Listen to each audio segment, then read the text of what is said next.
एक अहम मुद्दा है जो पिछले कई दिनों से इस देश के हर आदमी को पीड़ा दे रहा है। वो है जिस तरह से पिछले कुछ सालों में चाइना हम लोगों को आंखें दिखा रहा है। चाइना जिस तरह से हमारे ऊपर जब कब छोटे बड़े हमले कर देता है।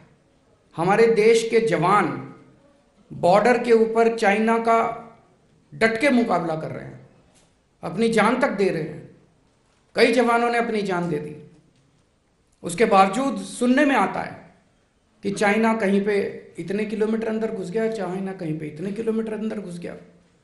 भारत सरकार कहती है नहीं नहीं सब ठीक है। मीडिया में आता है, सोशल मीडिया में आता है कि नहीं नहीं सरकार ठीक नहीं बोल रही। अब एक तरफ चाइना हमें आंखें दिखा रहा है, एक तरफ बॉर्डर के ऊपर हमारा सैनिक जो है वो चाइना का डट के मुकाबला कर रहा है, अपनी जान तक दे रहा है। कई सैनिकों की जान चली गई।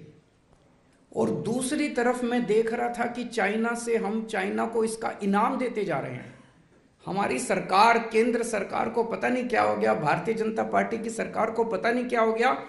उनको सजा देने की बजाय वो हमें आंख दिखाते हैं, उनकी आंख में आंख डाल के उनको जवाब देने की बजाय उनके साथ हम और सामान खरीद रहे हैं, उनसे चाइना से और सामान खरीद रहे हैं।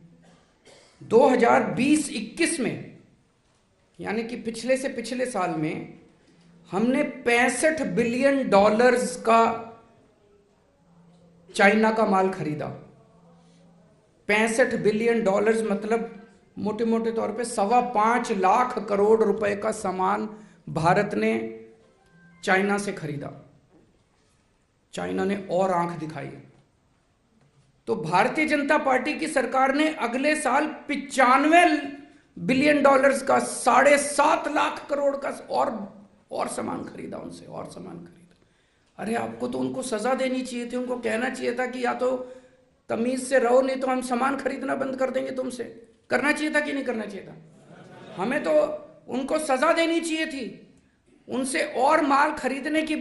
क्या मजबूरी है केंद्र सरकार की, क्या मजबूरी है भारतीय जनता पार्टी की? एक तरफ हमारे बॉर्डर पे सैनिक जान दे रहे हैं और दूसरी तरफ ये चाइना को इनाम पे इनाम देते जा रहे हैं, चाइना से और माल खरीद रहे हैं, और माल खरीद रहे हैं। क्यों? हमारे सैनिकों की जान की कोई कीमत नहीं है क्या? और माल क्या खरीदते हैं? चप्पलें इंपोर्ट हो रही है, कपड़े इंपोर्ट हो रहे हैं, खिलौने इंपोर्ट हो रहे हैं। ये हम नहीं बना सकते? चप्पलें हम नहीं बना सकते? कपड़े हम नहीं बना सकते? वहां से चश्मे इंपोर्ट हो रहे हैं। ये सारा सामान तो हम भी बना सकते हैं, भारत भी बना सकता है। भारत के अंदर भारत के लोगों को मैन्युफैक्चरिंग करने की बजाय सारा सामान चाइना से खरीद रहे हैं, चाइना को शाबाशी दे रहे हैं। चाइना कुछ तो मजबूरी है इन लोगों की, जो भारत को इन्होंने इस तरह से उनके सामने। हमारे सैनिकों की जान की भी इनकी कोई परवाह नहीं है। कहते हैं चाइना से माल सस्ता आता है। अरे नहीं चाहिए हमको सस्ता माल, हम भारत का माल खरीद लेंगे चाहे कितने में भी बने। हमारे भारत के लोग जो हैं वो कट्टर देशभक्त हैं, अपने सैनिकों की जान की कीमत है हमारे लिए। हमें नहीं चाहिए चाइना का सस्ता माल। डबल कीमत पे भी अगर हमारे देश के अंदर माल बनेगा, हम डबल कीमत पे खरीद लेंगे अपने देश से माल।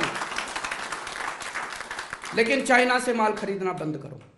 आज मैं इस मंच के जरिए भारत के लोगों से अपील करता हूं कि चाइना के माल का बॉयकॉट करना शुरू करो। और मैं अपील करता हूं भारत सरकार से, थोड़ा सा दम दिखाओ यार, अपने देश के सैनिकों की थोड़ी सी इज्जत करना सीखो। भारतीय जनता पार्टी से अपील करता हूं, इस तरह से अपने को गिरवी मत रखो, इस तरह से चाइना के सामने अपना सर मत झुकाओ। ये पार्टी जिस तरह से चाइना के सामने सर झुका रही है।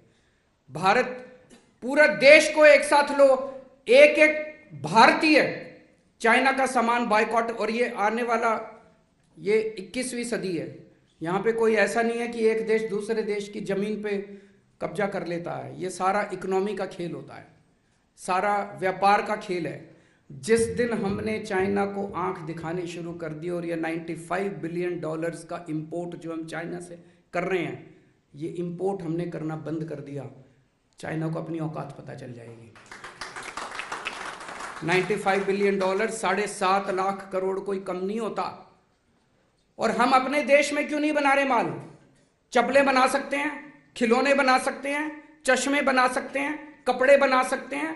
जो जो माल, मैं लिस्ट देख रहा था, सारा माल जो जो चाइना से आया है, और मैंने कई आर्टिकल्स पढ़े, अखबारों में खबर छपी है कि 90% से ज्यादा माल जो चाइना से हम मंगवा रहे हैं, ये सारा का सारा माल इंडिया के अंदर बन सकता है। इंडिया में क्यों नहीं बनाते?